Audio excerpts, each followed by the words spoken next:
We've identified 5 specific historical perceptions of HR that must be addressed. And as we've said, for HR to move forward, it must confront its past. Historical perception number 1, HR does not add any value to the business.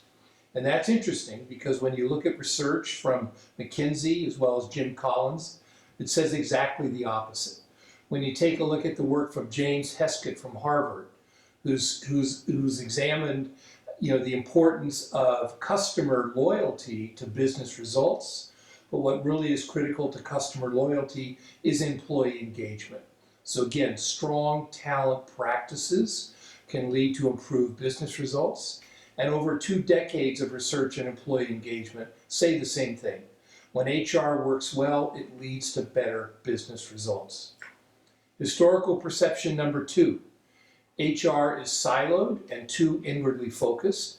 And professions do this. They do it as a way to kind of keep others out. But especially insecure professions tend to do it more. But yet you see 70% of HR organizations going through a reorganization to get closer to the business. You see stage models like the 4 Ps from Dave Ulrich talking about polite, police, partner, player, moving to stronger relationships with the business.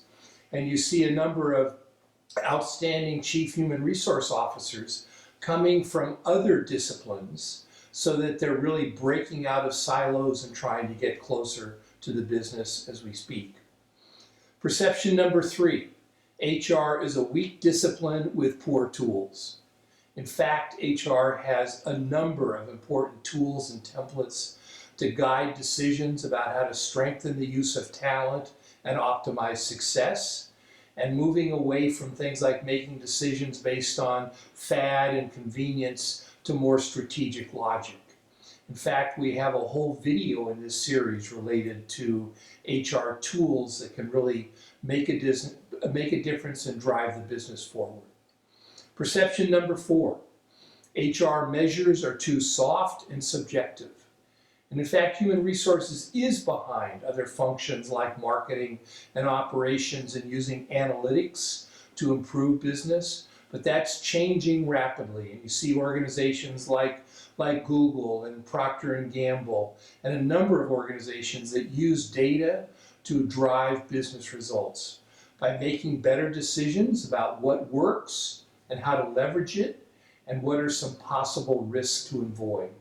And also you see HR technology driving the use of analytics in a much more powerful way. And finally, historical perception number 5, HR is a stodgy, dead-end career.